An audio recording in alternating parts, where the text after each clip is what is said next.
আসসালামু আলাইকুম।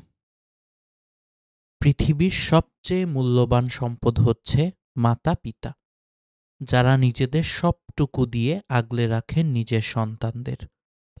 কিছু কিছু সন্তানরূপী কুলাঙ্গার সে মাতা-পিতাকেই ছুঁলে ফেলে আস্থা করে। আবার এমন কিছু সৌভাগ্যবান সন্তানও আছেন যারা বাবা-মাকে আগলে রাখে ঠিক সেভাবে, যেভাবে মা-বাবা তাদের আগলে রেখেছিলেন শৈশবে। মা, মা, মা এবং বাবা আরিফ আজাদ সম্পাদিত সেই সব কুলাঙ্গার কিংবা সৌভাগ্যবান সন্তানদের গল্প। এই গল্পগুলো শুনে কাঁদবে না এমন মানুষ হয়তো এই পৃথিবীতে একটাও খুঁজে পাওয়া যাবে না। লেখাগুলো সম্পাদনা করতে করতে বারবার চোখের পানিতে কম্পিউটারের কিবোর্ড ভিজে উঠছিল প্যারাডক্সিক্যাল সাজিদ খ্যাত দেশসেরা লেখক আরিফ আজাদের। তার ভাষায় এই বইটি হওয়া উচিত প্রতিটি সন্তানের জন্য অবশ্য পাঠ্য, যে বই তাদের কাঁদাবে, অনুতপ্ত করবে আর পিতামাতার প্রতি সীমাহীন আবেগের অকুল সাগরে ভাসাবে। শুরু করছি আরিফ আজাদের মা, মা, মা এবং বাবা। আজকের প্রথম কাহিনী, এই ঋণ শোধ হবার নয়। ছেলেটি খুবই ধার্মিক, সবেমাত্র যৌবনে পদার্পণ করেছে। আল্লাহর সন্তুষ্টি অর্জনই ছিল তার জীবনের প্রধানতম লক্ষ্য। পিতামাতার সাথে উত্তম আচরণের গুরুত্ব সে বুঝত এবং সেভাবেই সে পিতামাতার সাথে আচরণ করত। বলা চলে বাবা মায়ের প্রতি তার আচরণ ছিল অন্যদের জন্য আদর্শস্বরূপ। ফলে মানুষের মুখে মুখে তার উত্তম আচরণের কথা চারদিকে ছড়িয়ে পড়ল। কিন্তু অল্প কিছুদিনের মধ্যেই এই ভালো কাজটি তার মধ্যে অহংকারের জন্ম দেয়। সে নিজেকে অনেক বড় আল্লাহ ভক্ত, পিতামাতার অনুগত, বাধ্য ভাবতে শুরু করে এবং আরও মনে করতে লাগল যে পিতামাতার জন্য যে হক আল্লাহ সুবহানা তাআলা নির্ধারণ করেছেন তার সবটাই সে আদায় করে ফেলেছে। একদিন সে তার বাবাকে বলল, বাবা, শৈশবে আমার প্রতি আপনি সহানুভূতি দেখিয়েছেন, আমার সাথে ভালো ব্যবহার করেছেন, তাই প্রতিদানে আমিও আপনার সাথে ভালো আচরণ করতে চাই।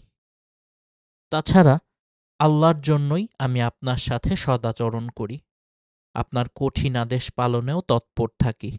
আপনার আদেশকে আমি নিজের জন্য সহজ ও উপভোগ্য করে নিই। ছেলেটির বাবা ছিলেন একজন বিজ্ঞ এবং বিচক্ষণ মানুষ। তিনি মনোযোগ দিয়ে ছেলের কথা শুনলেন, কিন্তু ছেলের অনুভূতিতে আঘাত লাগে এমন একটি শব্দও তিনি উচ্চারণ করলেন না।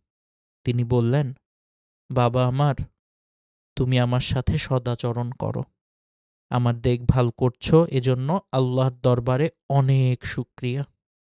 প্রিয় পুত্র, জীবনে আমার তেমন কোনো শখ আহ্লাদ নেই, শুধু একটি ইচ্ছে বাকি আছে। তুমি কি শুনতে চাও কি সেই ইচ্ছে? ছেলেটি বলল, অবশ্যই, দয়া করে আপনার সেই ইচ্ছেটার কথা আমাকে বলুন, আমি আমার জীবন দিয়ে হলেও তা পূরণ করব ইনশাআল্লাহ। বাবা বললেন, আমার খুব আপেল খেতে ইচ্ছে করছে, পারবে এনে দিতে? কঠিন কোনো দায়িত্ব কাঁধে নেয়ার জন্য ছেলেটি মানসিকভাবে প্রস্তুতি নেওয়া শুরু করেছিল। কিন্তু এ কি ব্যাপার, বাবার ইচ্ছে সামান্য আপেল খাওয়া? সে বলল, বাবা, এটা তো খুবই সহজ কাজ। আমি ভেবেছিলাম আপনি হয়তোবা কঠিন কোনো দায়িত্ব আমার উপর অর্পণ করবেন। বাবা হাসি মুখে বললেন, না, এটাই আমার শেষ ইচ্ছে বলতে পারো।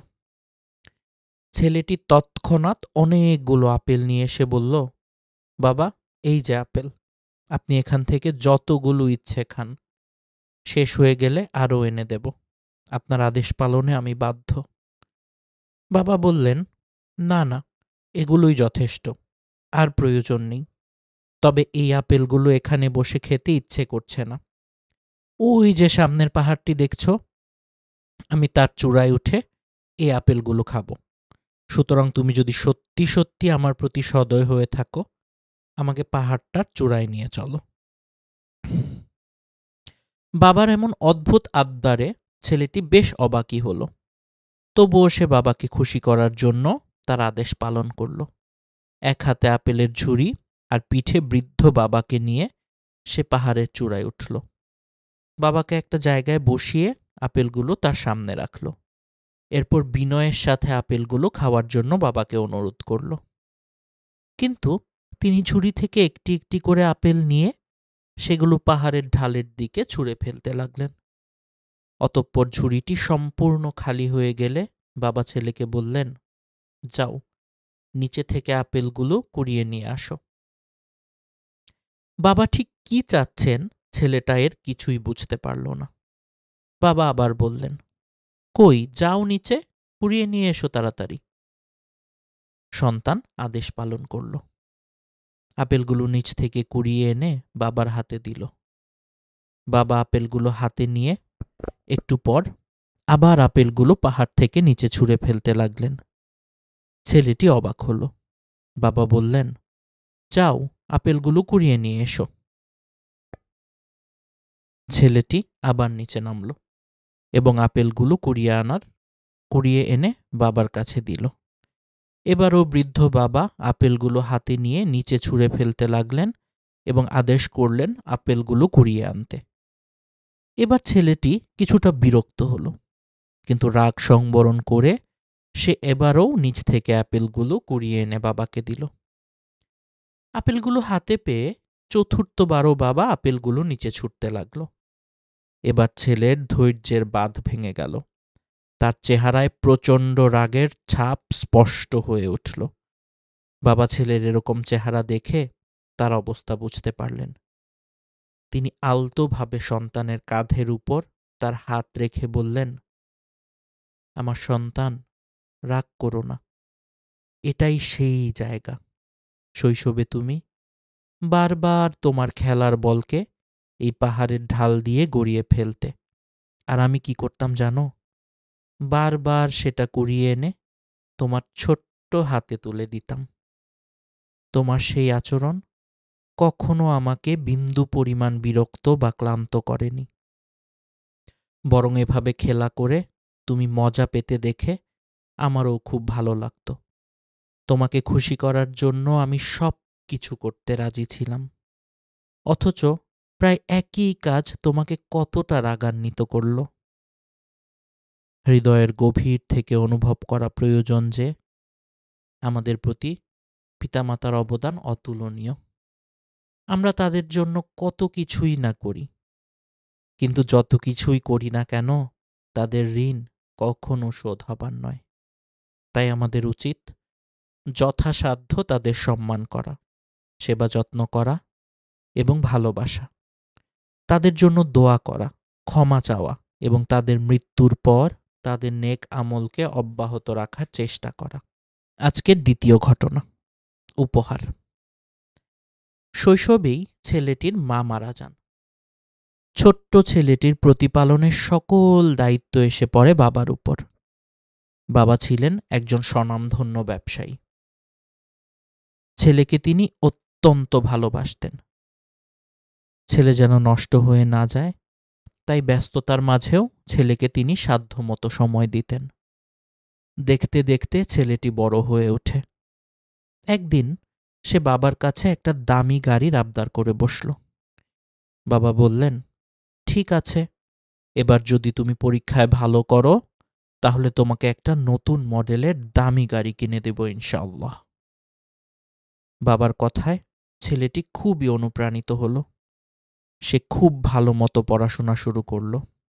সে জানে বাবা যখন ওয়াদা করেছেন তখন তিনি তার ওয়াদা রাখবেনই। তাই ভালো ফলাফল করার জন্য ছেলেটি আগের চেয়েও কয়েক গুণ মনোযোগ দিয়ে পড়াশোনা শুরু করল। যেদিন পরীক্ষার ফলাফল প্রকাশিত হলো, দেখা গেল সে ক্লাসের মধ্যে প্রথম স্থান অধিকার করেছে। এবার বাবা নিশ্চয়ই তাকে গাড়ি কিনে দেবেন। বাড়ি ফিরে সে তার বাবাকে তার সার্টিফিকেট দেখালো। বাবাও অত্যন্ত খুশি হলেন। পরদিন একটা বাক্স এনে ছেলের হাতে দিয়ে বললেন, আমার কলিজার টুকরা, এই নাও তোমার উপহার। খুশিতে ছেলেটি চিৎকার দিয়ে উঠল। সে ধরে নিল বাক্সের মধ্যে নিশ্চয়ই গাড়ির চাবি রাখা আছে, কিন্তু যখন বাক্সটি খুলল দেখল ভেতরে একটি কোরআনের কপি। সে খুব অবাক হল, তার মেজাজ চড়ে গেল। টেবিলের উপর বাক্সটা সশব্দে রেখে তার বাবাকে বলল, তুমি আমাকে গাড়ি কিনে দেওয়ার প্রতিজ্ঞা করনি? পরীক্ষায় ভালো করার জন্য আমি অনেক কষ্ট করেছি, আর এখন কিনা তুমি আমাকে গাড়ির বদলে একটি কোরআন দিচ্ছ? তুমি আমার সাথে প্রতারণা করেছ। বাবা ছেলেকে কিছু একটা বলতে চাইলেন, কিন্তু ছেলে বাবার কোনো কথা না শুনে আবারও চটে গেল। বাবার সাথে খারাপ আচরণ করতে লাগল। বাবা নির্বাক হয়ে গেলেন, বুঝতে পারছিলেন না তার করণীয় কি। ছেলেটি ইতোমধ্যে বাড়ি ছেড়ে ঝড়ের বেগে বেরিয়ে গেল। এক পর্যায়ে বাবা দেখতে চাইলেন ছেলের আচরণ কোথায় গিয়ে ঠেকে, তাই ইচ্ছে করেই ছেলেকে আর বাধা দেননি তিনি। অতঃপর সন্ধ্যা গড়িয়ে রাত নেমে এলো। ছেলে তখনও বাড়ি ফেরেনি। ইতোমধ্যে সে কখনোই এমনটি করেনি। রাগ করে এর আগেও সে বাসা থেকে বের হয়েছে, আবার ঠিকই সন্ধ্যার আগেই বাসায় ফিরেছে। ছেলের কথা ভেবে বাবা খুব চিন্তায় পড়ে গেলেন। তিনি চারদিকে ছেলের খোঁজ করতে লাগলেন। সকল আত্মীয় স্বজনদের কাছে খোঁজ নেওয়া হলো, হাসপাতাল, পুলিশ স্টেশন, কোনোটাই বাদ নেই, কিন্তু ছেলেকে কোথাও পাওয়া গেল না। বাবার চোখে মুখে শুধুই বিষণ্ণতা আর অনুশোচনা। এমনই করেই কেটে যেতে লাগলো এক একটি দিন, সপ্তাহ, মাস, এমনকি বছর। অন্যদিকে বাবার উপর অভিমান করে ছেলেটি দূরের একটি শহরে গিয়ে বসবাস শুরু করল। সে বাড়ির কথা মোটেও চিন্তা করত না। বাবাকে দেখার ইচ্ছেও তার হয়নি কখনো। সে ভাবত বাবা ওয়াদা ভঙ্গ করেছেন, মহাপাপ করেছেন। তার মনে হতো তাকে তিনি পছন্দ করেন না। এভাবেই প্রায় 20টি বছর কেটে গেল। একদিন হঠাৎ করেই বাড়ি ফেরার জন্য তার মন ব্যাকুল হয়ে উঠল। এতদিন পরে হলেও বাবার কথা ভীষণ মনে পড়ছে আজ। কেন জানি মনে হচ্ছে কোথাও একটা ভুল হয়েছে তার। দ্রুত নিজের শহরের উদ্দেশ্যে রওনা হলো ছেলেটি। শহরে পৌঁছে সে জানতে পারল তার বাবা তার জন্য দুশ্চিন্তা করতে করতেই মারা গেছেন। তার ঘরবাড়ি, সহায় সম্পত্তি সব সেভাবেই পড়ে আছে।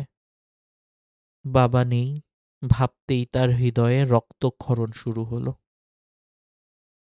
সে তার ছোটবেলার ঘরটিতে গেল। অনেক দিন সে ঘরে কেউ পা রাখেনি। সব কিছুতে ধুলা পড়ে আছে। সে একটু একটু করে ঘরটা পরিষ্কার করল। বাবার কাগজপত্রগুলো সব জড়ো করতে গিয়ে হঠাৎ 20 বছর আগে সেই বাক্সটি তার চোখে পড়ল। বাক্সটি হাতে তুলে নিল সে। খুলে দেখল এখনো ভেতরে কোরআনটি সেভাবেই আছে। ভালোভাবে খেয়াল করতে গিয়ে তার নজরে পড়ল পাশে রাখা ছোট্ট চাবিটি। এটাই কি সেই গাড়ির চাবি যা সে বাবার কাছে চেয়েছিল? তার মনে পড়ল বাবা কিছু বলতে চাচ্ছিলেন সেদিন। এই চাবির কথাই কি বলতে চেয়েছিলেন তিনি? তার ভীষণ খারাপ লাগা শুরু হলো। বুঝতে পারল খুব বড় একটা ভুল হয়ে গেছে তার জীবনে। খুব সাংঘাতিক একটা ভুল। মুহূর্তেই সে কান্নায় ভেঙে পড়ল। ভীষণ কষ্টে তার বুকটা ফেটে যাচ্ছিল। তার ইচ্ছে হচ্ছিল চিৎকার করে কাঁদতে, কিন্তু তার মুখ থেকে একটি শব্দও বের হলো না। আসলে সন্তানেরা অনেক সময়ই বাবা মাকে ভুল বুঝে তাদের আঘাত দেয়, কিন্তু সব বাবা মাই সন্তানকে প্রচণ্ড ভালোবাসেন। সবসময়ই তারা সন্তানের কল্যাণ কামনা করেন। সত্যি বলতে আমাদের পিতামাতা ও শিক্ষকগণই কেবল আমাদের সফলতার সত্যিকারভাবে খুশি হন। আজকের পরবর্তী কাহিনী, মায়ের চোখে পৃথিবী। আমার মায়ের একটি চোখ নষ্ট। তার ব্যাপারে এটাই ছিল আমার অস্বস্তির প্রধান কারণ। তিনি আমার সাথে থাকলে সবাই জানতে চাইত তিনি আমার মা কিনা। তখন আমার এত লজ্জা লাগতো যে কি উত্তর দেব বুঝতে পারতাম না। সংসার চালানোর জন্য মাকে একটি প্রাথমিক স্কুলে রান্না করতে হতো। একদিন শিক্ষকদের কাছ থেকে আমার লেখাপড়ার খোঁজ খবর নেয়ার জন্য তিনি ক্লাসে আসেন। যখন তিনি স্যারের সাথে কথা বলছিলেন, লজ্জায় আমার মাথা নত হয়ে যাচ্ছিল। মনে মনে তাকে গালমন্দ করছিলাম আর অভিশাপ দিচ্ছিলাম। পরদিন স্কুলে গেলে আমার এক সহপাঠী এসে বলল, গতকাল এক চোখ কানা যে মহিলা বাবুর্চি এসেছিল সে কি তোর মা? এ কথা শুনে লজ্জায় আমি মরেই যাচ্ছিলাম। মেজাজ খারাপ করে বাড়ি ফিরে মাকে বললাম, তুমি নিজের এই বিদঘুটে চেহারা দেখিয়ে আমাকে সবার সামনে অপদস্থ করেছ। দয়া করে জাহান্নামে গিয়ে আমাকে মুক্তি দাও। তোমার মতো এক চোখা কানা মা থাকার চেয়ে না থাকা অনেক ভালো। সেদিন তাকে অনেক অপমান করেছিলাম, কিন্তু তিনি একটি কথারও জবাব দেননি। চুপ করে দাঁড়িয়েছিলেন আর শুনছিলেন আমার কথাগুলো।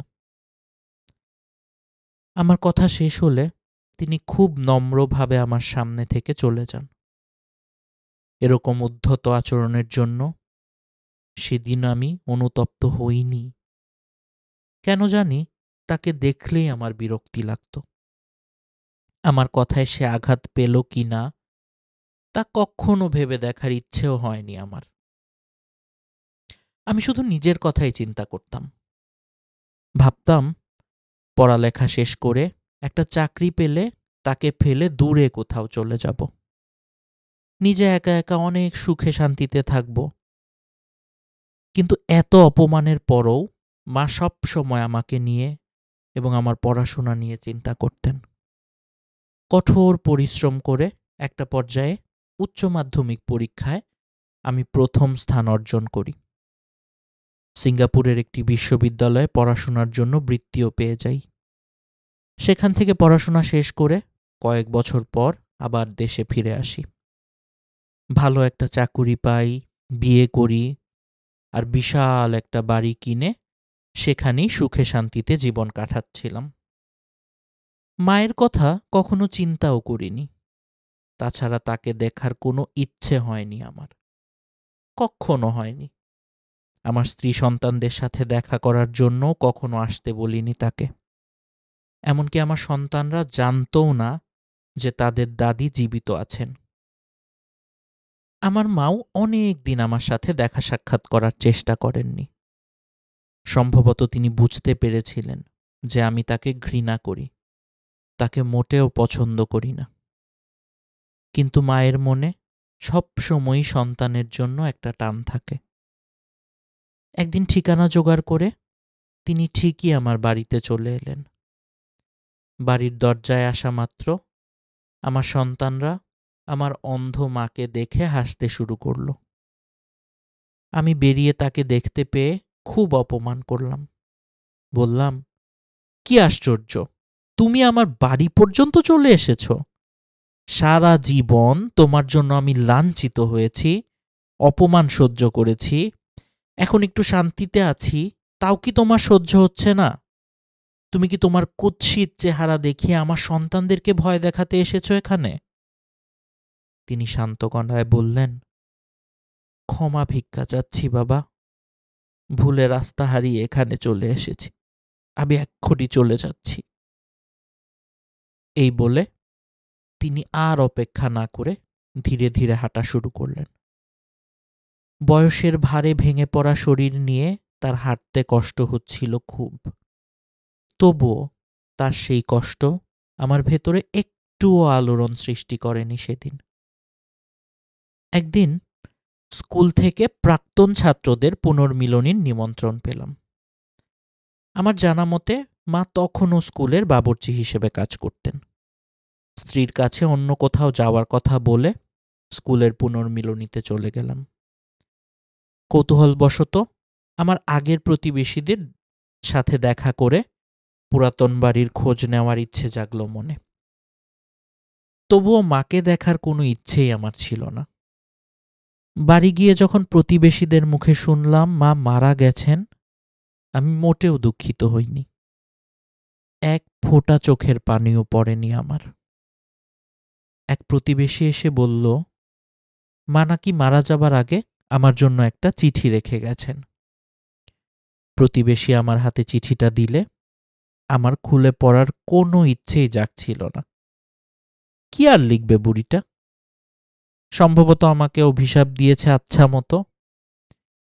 কি মনে করে যেন চিঠিটা খুলে ফেললাম এবং পড়তেও শুরু করলাম। প্রিয় পুত্র, আমি মন থেকে চাইতাম তুমি পড়ালেখা শিখে অনেক বড় হও, সমাজে প্রতিষ্ঠিত হও। আজ তুমি সচ্ছল মানুষ হিসেবে প্রতিষ্ঠিত হয়েছ। অনেক দিন ধরে তোমাকে দেখার ইচ্ছে হচ্ছিল, তাই সেদিন কিছু না জানিয়েই তোমার বাড়ি গিয়ে উপস্থিত হয়েছি। তোমার সন্তানদের ভয় দেখানোর জন্য আমি দুঃখিত। আমি বুঝে উঠতে পারিনি। এমন অন্যায় কাজ করায় নিজেকে অনেক তিরস্কার করেছি আমি। তুমি পুনর্মিলনী অনুষ্ঠানে আসবে শুনে খুবই খুশি হয়েছি।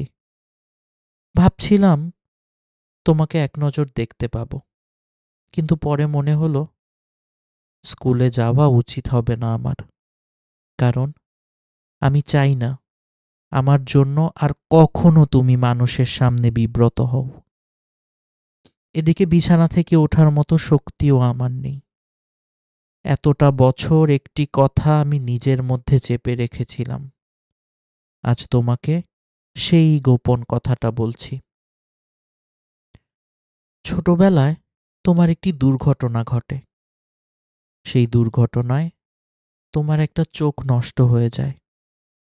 বাবা আমার, ছেলের এক চোখ নষ্ট হওয়া সহ্য করা পৃথিবীর কোনো মায়ের পক্ষে সম্ভব না। তাছাড়া চোখ হারিয়ে তোমার অসম্ভব কষ্ট হচ্ছিল। ভালো মতো চলাফেরাও করতে পারছিলে না। তোমার সেই অবস্থা দেখে আমি অত্যন্ত কষ্ট পাচ্ছিলাম। কিন্তু টাকা দিয়ে চোখ কিনে তোমার অপারেশন করানোর সামর্থ্য আমার ছিল না বাবা। তাই অনেক ভেবেচিন্তে নিজেরই একটা চোখ তোমাকে দান করেছিলাম, যেন জীবনে তোমার কোনো কষ্ট না হয়। এরপর অপারেশন করে ডাক্তার আমার এক চোখ তুলে তোমাকে দিয়েছিলেন। তোমাকে এক চোখ দিতে পেরে আমি যে কি পরিমাণ খুশি হয়েছিলাম তা যদি তুমি জানতে। যখনই ভাবনায় আসতো যে আমার সন্তান আমার চোখ দিয়ে দুনিয়া দেখবে, তখন যে কি পরিমাণ ভালো লাগতো তা বোঝানোর ভাষা আমার জানা নেই। জানি না তোমার সাথে আমার আর কখনো দেখা হবে কিনা। তবুও দোয়া করি বাবা, যেখানেই থাকো আল্লাহ তোমাকে সুস্থ রাখুন। আজকের পরবর্তী ঘটনা, ত্যাগ ও বিনিময়। গভীর রাত। কিভাবে যেন অ্যাপার্টমেন্টের নিচতলায় আগুন লেগে গেল। আগুন ধীরে ধীরে ছড়িয়ে পড়তে থাকলো সারা অ্যাপার্টমেন্ট জুড়ে। এই অ্যাপার্টমেন্টেরই একটি ফ্ল্যাটে একজন নারী তার 2 মেয়ে ও এক ছেলেকে নিয়ে থাকেন। সে রাতে সন্তানেরা তার সাথেই ঘুমাচ্ছিল। তার পাশের কক্ষে ঘুমাচ্ছিল তার বৃদ্ধা মা, যিনি মেয়ের সাথেই থাকেন। অফিসের কাজে তার স্বামী সেদিন বাসার বাইরে ছিলেন। আগুন লাগার বেশ কিছুক্ষণ পর দমকল বাহিনীর লোকেরা ঘটনাস্থলে এসে পৌঁছেছে। সাইরেনের শব্দে তখন কান পাতা দেয়। অগ্নি নির্বাপক কর্মীরা মাইকে ঘোষণা দিলেন সবাইকে দালান থেকে বেরিয়ে আসতে।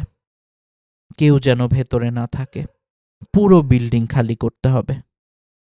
সাইরেনের শব্দ আর লোকজনের চিৎকারে ঘুম ভেঙে গেল সেই নারীর।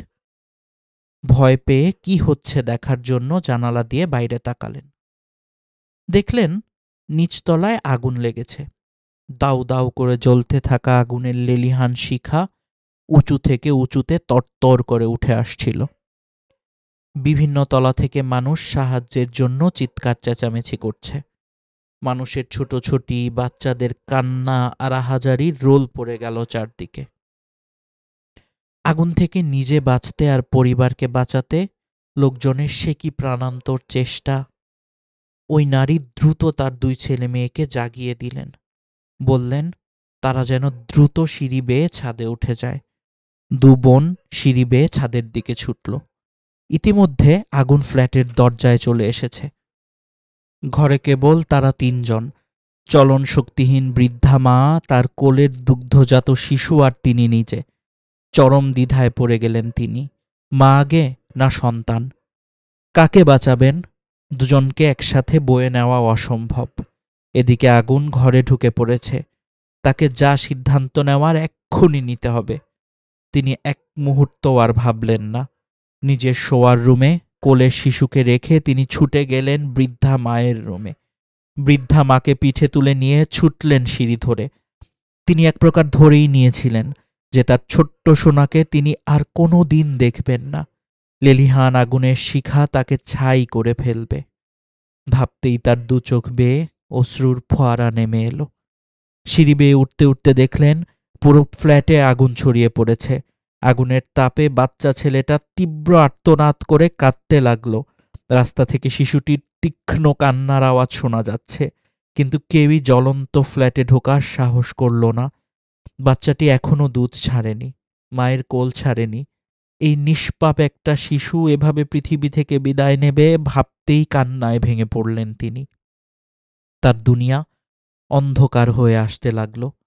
তিনি যে নিজের হাতে তার সন্তানটিকে ফেলে এসেছেন, এসব চিন্তা মাথায় আসার পর ভীষণ অপরাধবোধও কাজ করতে লাগলো নিজের মধ্যে। তীব্র আবেগ আর আকুতি নিয়ে তিনি আল্লাহর কাছে 2 হাত তুলে দোয়া করলেন তিনি যেন তার নারী ছেঁড়া ধনকে রক্ষা করেন। আগুন নিয়ন্ত্রণে দমকলের কর্মীরা নিরলস চেষ্টা চালিয়ে যাচ্ছে। অল্প সময়ের মধ্যে তারা আগুন পুরোপুরি নিয়ন্ত্রণে এনে ফেলেছে। কিছুক্ষণ পর একজন উদ্ধারকর্মী ধোঁয়া ভরা দালান থেকে ছুটে বেরিয়ে এলো। তার কোলে যত্নে আগলে ধরা সেই ছোট্ট শিশুটি।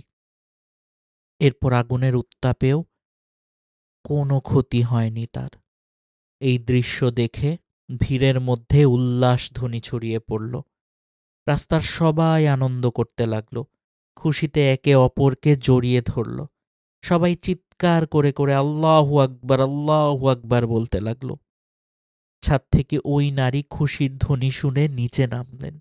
নিচে তাকালেন, দেখলেন একটা শিশুকে নিয়ে সবাই উল্লাস করছে।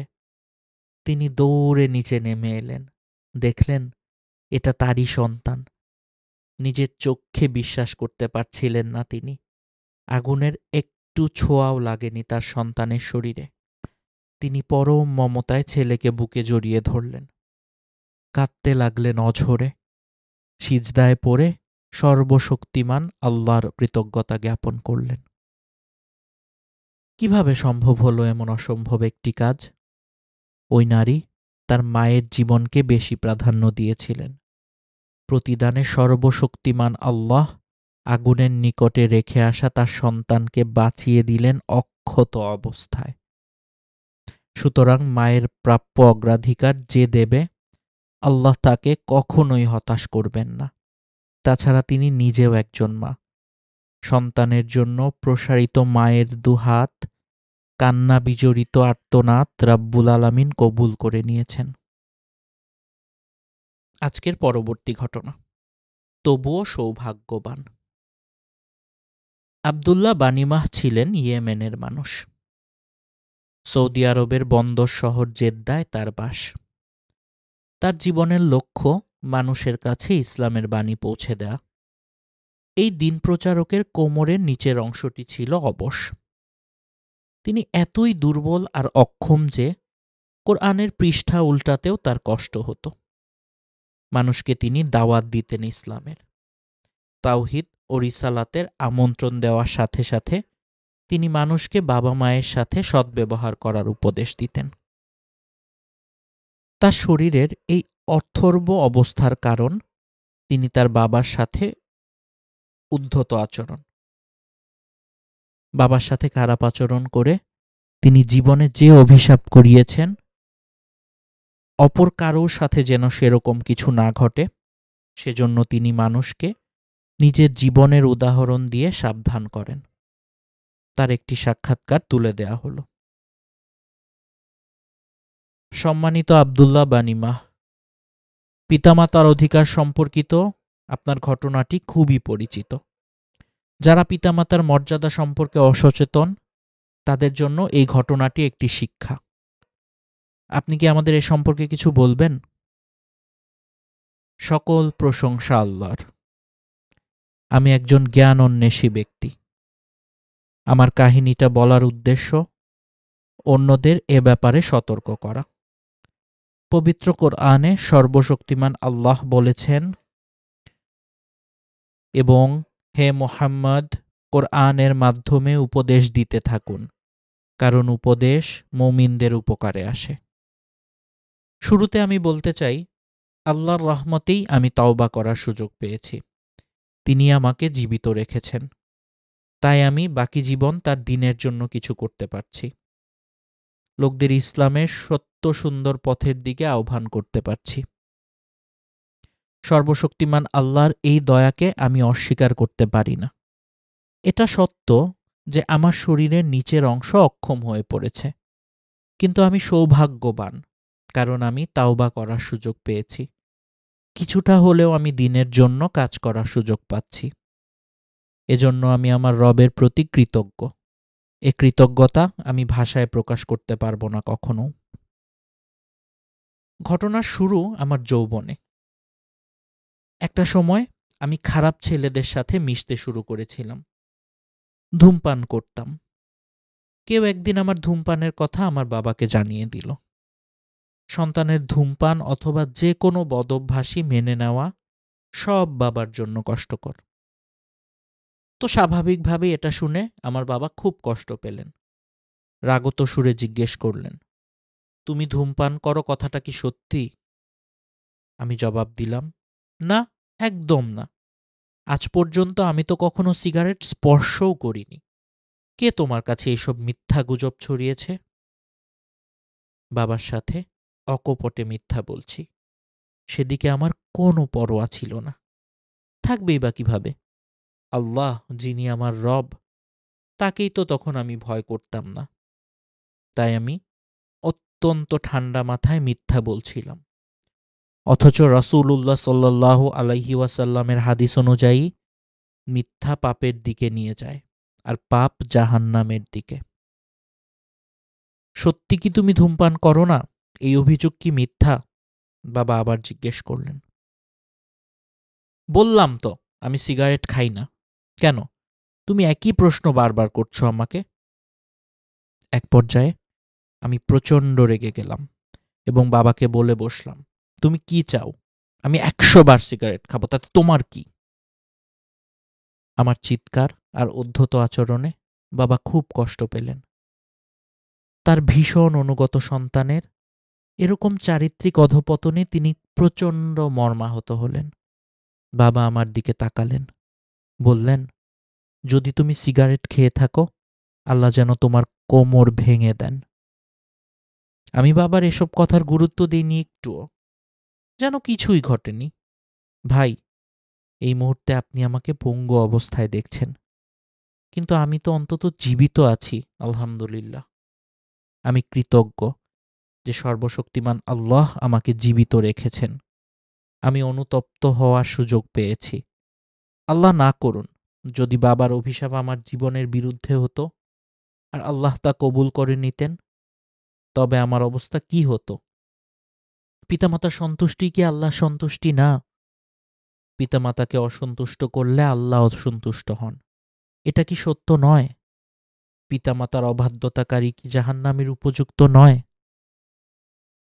আত্মবিশ্বাসের সাথে মিথ্যা বলে বাবাকে ধোঁকা দেওয়ার চেষ্টা করেছিলাম, তাকে অপমান করেছিলাম।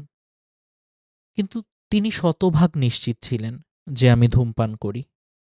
তাই ঘর থেকে বেরিয়ে যাওয়ার আগেই তার মুখ থেকে আচমকা অভিশাপ বেরিয়ে আসে। সেই রাতে খাবার খাওয়ার পর ঘুমাতে গেলাম। পরের দিন ঘুম থেকে উঠে কলেজে গেলাম। কলেজ থেকে ফেরার পর গেলাম সুইমিং পুলে, বন্ধুদের সাথে সাঁতার কাটতে। একসাথে সময় কাটাতে ভারী ভালো লাগতো আমার। সুইমিং পুলে গিয়ে দেখি পানি আসার কলটা বন্ধ। বন্ধুরা পরামর্শ দিল, আজ না হয় বাড়ি ফিরে যাই, কিন্তু আমি ওদের নিষেধ করলাম। ভালো সাঁতারু ছিলাম আমি। বললাম, কল খুলে দেব, অপেক্ষা করো। কলটা ছিল পুলের একদম তলায়। পুলটির প্রায় ৩.৫ মিটার গভীর ছিল। আমার উচ্চতা ২ মিটারের কম। আমি একটা চেয়ারের সাহায্যে পুলের তলায় পৌঁছানোর চেষ্টা করলাম। পানিতে ডুব দেওয়ার পরে কিভাবে যেন চেয়ারের নিচে আটকা পড়ে গেলাম আমি। নড়তে পারছিলাম না একটুও। বন্ধুরা ভাবল আমি মজা করার জন্য গভীরে ডুব দিয়েছি। এদিকে সর্বাত্মক চেষ্টা করেও আমি চেয়ারের তলা থেকে বের হতে পারছি না। ওদিকে দম ফুরিয়ে আসছে দ্রুত, কিন্তু আমি ব্যর্থ হচ্ছি নিজেকে ছাড়াতে। প্রচণ্ড কষ্ট হতে লাগলো আমার। হাঁসফাঁস করছি এই আটক অবস্থা থেকে মুক্ত হবার জন্য। কিন্তু হায়, আমি বারবারই ব্যর্থ হচ্ছি। একটা সময় একেবারে নিশ্চিত হলাম যে আমি মারা যাচ্ছি। কল্পনাতে নিজের গোসল, জানাজা, দাফন কাফন দেখতে পাচ্ছিলাম। হঠাৎ ডুবন্ত অবস্থাতেই রাসূলুল্লাহ সাল্লাল্লাহু আলাইহি ওয়াসাল্লামের একটি শিক্ষার কথা মনে পড়ল। নিজের ভালো কাজের উল্লেখ করে দোয়া করলে আল্লাহ তা কবুল করেন, বিশেষ করে যখন কেউ বিপদে থাকে। মনে পড়ল, নিয়মিত এক বৃদ্ধাকে কিছু টাকা দিতাম। যখনই টাকাটা হাতে দিতাম, তিনি উপরের দিকে হাত তুলে দোয়া করতেন। এটি উল্লেখ করে আমি আল্লাহর নিকট দোয়া করতে লাগলাম, পরম করুণাময় আল্লাহ আমাকে স্মরণ করিয়ে দেন, যে ব্যক্তির শেষ বাক্য লা ইলাহা ইল্লাল্লাহু হবে সে জান্নাতে যাবে। তাই আমি কালিমা শাহাদাত পাঠ করতে লাগলাম। নিঃশ্বাসের জন্য আমার বুকটা ফেটে যাচ্ছে। মুখ হা করতেই এক গাদা পানি ঢুকে গেল বুকে। পেট ফুলতে শুরু করল। এরপর কখন জ্ঞান হারিয়েছি জানি না। পরে ভাইয়ার কাছ থেকে শুনেছি প্রায় ১৫ মিনিট পর আমাকে পানি থেকে উপরে তোলা হয়। এই সময়ের মধ্যে আমার মারা যাওয়ার কথা, কিন্তু আমার রব ভাগ্যে অন্য কিছু লিখে রেখেছিলেন। আশ্চর্যজনকভাবে আমার বেঁচে যাওয়া রাসূলুল্লাহ সাল্লাল্লাহু আলাইহি ওয়াসাল্লামের নিচের হাদিসটি মনে করিয়ে দেয়, ভালো কাজ খারাপ মৃত্যুতে বাধা দেয়। আমাকে পানি থেকে তোলার পরে নাকি পেটে চাপ দেওয়া হয়েছিল। অনেক পানিও বেরিয়েছিল পেট থেকে। জ্ঞান ফেরার পর নিজেকে আবিষ্কার করলাম হাসপাতালের বিছানায়। আমার শরীরের নিচের অংশ অচল হয়ে গেছে। হাসপাতালের প্রথমে গলার চিকিৎসা করা হয়। গলায় একটি ছিদ্র হয়ে গিয়েছিল। শ্বাস নিতে কষ্ট হতো। ৯ মাস কোনো কথা বলতে পারিনি। শ্বাস নিলে গলার ছিদ্র দিয়ে বাতাস বেরিয়ে যেত, তাই অক্সিজেন নিতে হতো অনেক দিন। শরীরে এ পর্যন্ত ১৬টি অপারেশন হয়েছে। এখনও আমার নিম্নাংশ সম্পূর্ণ অক্ষত হয়ে আছে। ১০ থেকে ১২ বছর ধরে চিকিৎসা চলছে। সম্পূর্ণ অক্ষম আমার নিচ অংশ। কোনো কাজ করতে পারি না। বিগত ১৪টি বছর আমি কেবল বিছানাতেই পড়ে আছি। এত লম্বা সময় নিশ্চল শুয়ে থাকা খুব কষ্টের। আল্লাহই আমাকে ধৈর্য ধরার তৌফিক দান করেছেন। আমার এই অবস্থার জন্য আমিই দায়ী। সময় নষ্ট করেছি, মিথ্যা বলেছি, খারাপ ছেলেদের সাথে মিশেছি। পাপের শাস্তি হিসেবে আমি যৌবনকে হারিয়েছি। এখনো কষ্ট ভোগ করছি। গত ১৪ বছর যাবৎ আমার মা দেখাশোনা করে চলেছেন। তার ঋণের ব্যাপারে কিছু বলতেও আমার লজ্জা লাগে। বেশ কিছুদিন আগে জনাব শেখ ইয়াতিম ছেলের একটি দল দেখা করতে এসেছিল আমার সাথে। বিছানায় চারপাশে বসে তারা আমার অবাধ্যতার কাহিনী শুনল, নানা প্রশ্ন করল। শেষে সবাই বেরিয়ে গেলে একজন দাঁড়িয়ে রইল। ছেলেটি অঝরে কাঁদছিল। তার কান্না শুনে অন্যরা ফিরে এলো। আমি জিজ্ঞেস করলাম, কাঁদছ কেন? সে বলল, আব্দুল্লাহ, আমার আফসোস, আমি যদি আপনার মতো হতাম। আমি ছেলেটিকে বললাম, ভাই, আল্লাহ মাফ করুন, তুমি আমার জায়গায় আসতে চাইছো কেন? আপনার তো বাবা মা আছে, কিন্তু আমার মাথার উপর তাদের ছায়া নেই। যদিও শারীরিকভাবে আপনি বিকল, তবুও আপনি সৌভাগ্যবান, কারণ আপনি বাবা মায়ের সাথেই আছেন। অথচ আমাদের জন্য দোয়া করার মতোও কেউ নেই। বাবা মা যে কি অমূল্য রত্ন, সেটা ইয়াতিমরাই কেবল বুঝতে পারে। ছেলেটির কথা শুনে আমি লজ্জিত হলাম। আমার বাবা মায়ের সেবায় পিছিয়ে আছি অনেক। আমরা অনেক পিছিয়ে আছি বাবা মায়ের সেবায়। অথচ তারা আমাদের জন্ম দিয়েছেন, আমাদের বড় করে তুলেছেন। আমরা যেন বাবা মায়ের অবাধ্য না হই। তারা যে আমাদের জন্য কত বড় নিয়ামত, সেটা বুঝতে যেন বড্ড দেরি না করে ফেলি। আল্লাহ আমাদেরকে সঠিক বুঝ দান করুন। আমিন। আজকের পরের ঘটনা। রেস্টুরেন্টে একবার এক ছেলে তার বৃদ্ধ বাবাকে নিয়ে একটা রেস্টুরেন্টে খেতে গেল। বয়সের ভারে বৃদ্ধ বাবা নুজ্জ হয়ে আছেন। বৃদ্ধের শরীরে এক ধরনের কাঁপুনি ছিল। ছেলেটি তার বাবাকে নিয়ে রেস্টুরেন্টের একটি টেবিলে গিয়ে বসল। বাবার প্রিয় খাবারগুলো অর্ডার করে বাবার হাত ধরে সে কিছু কথাবার্তা বলছিল। যখন খাবার চলে এলো, তখন বৃদ্ধ তার কাঁপা কাঁপা হাতে মুখে খাবার তুলে নিচ্ছেন। মুখে দেওয়ার সময় খাবারের বেশিরভাগ অংশ তার শরীরে পড়ছিল এবং তাতে কাপড় নষ্ট হচ্ছিল। এরকম দামি রেস্টুরেন্টে এই দৃশ্য দেখে আশপাশের অন্যান্য লোকেরা নাক সিটকানো শুরু করল, কিন্তু বৃদ্ধ পিতার প্রতি ছেলের কোনো অভিযোগ ছিল না। খাওয়া শেষ হলে ছেলেটা যত্নের সাথে তার বাবার শার্ট ও দাড়িতে লেগে থাকা খাবারের অংশ পরিষ্কার করে দিল। নিজ হাতে বাবাকে পানি পান করালো। আশপাশের মানুষগুলো তখন তার দিকে অদ্ভুত দৃষ্টিতে তাকিয়েছিল, কিন্তু ছেলেটির সেদিকে কোনো খেয়াল নেই। সে যখন বিল পরিশোধ করে বেরোতে যাবে, তখন রেস্টুরেন্টে উপস্থিত লোকজনের মধ্যে থেকে একজন দাঁড়িয়ে তাকে বলল, মাফ করবেন, আপনি কি কিছু রেখে যাচ্ছেন এখানে? ছেলেটি লোকটার দিকে তাকিয়ে বলল, না তো, কিছু রেখে যাচ্ছি বলে তো মনে পড়ছে না আমার। লোকটি বলল, আপনি অবশ্যই কিছু রেখে যাচ্ছেন। আপনি আজ এই রেস্টুরেন্টে প্রতিটি সন্তানের জন্য এই শিক্ষা রেখে যাচ্ছেন যে কিভাবে বৃদ্ধ পিতামাতার সেবা যত্ন করতে হবে, কিভাবে তাদের শখ আহ্লাদকে প্রাধান্য দিতে হবে।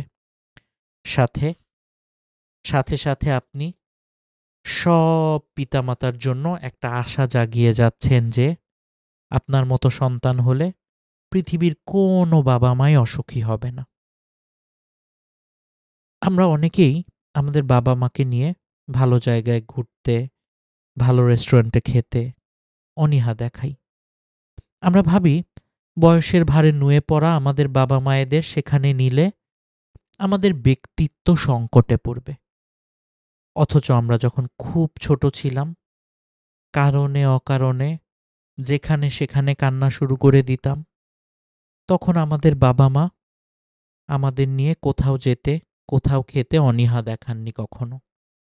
তারা একটি বারের জন্য ভাবেননি যে আমাদের জন্য তারা ব্যক্তিত্ব সংকটে পড়ে যাবে। অথচ কি অদ্ভুত আচরণটাই না পান তারা আমাদের কাছ থেকে।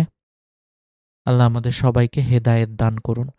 আল্লাহ আমাদের সবাইকে সঠিক বুঝ দান করুন।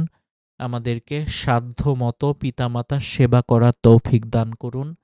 আমাদের সবাইকে সাধ্যমতো পিতামাতার সাথে সদাচরণ করার তৌফিক দান করুন। ঠিক সেরকমভাবে যেমনটি তারা আমাদের সাথে করেছেন যখন আমরা ছোট ছিলাম। রব্বিরহামহুমা কামা রব্বায়ানি সগীরা, রব্বিরহামহুমা কামা রব্বায়ানি সগীরা, রব্বিরহামহুমা কামা রব্বায়ানি সগীরা। আল্লাহ, আপনি তাদেরকে তেমনভাবে খেয়াল রাখুন যেমনটা তারা আমাদের উপর রেখেছিলেন। রব্বিরহামহুমা কামা রব্বায়ানি সগীরা, রব্বিরহামহুমা কামা রব্বায়ানি সগীরা, রব্বিরহামহুমা কামা রব্বায়ানি সগীরা। রব্বির হামহুমা কামা রব্বায়ানি সগীরা। হে আমার রব, আপনি তাদের প্রতি সেভাবে দয়া করুন যেভাবে তারা শৈশবে আমাকে প্রতিপালন করেছেন। রব্বির হামহুমা কামা রব্বায়ানি সগীরা। রব্বির হামহুমা কামা রব্বায়ানি সগীরা।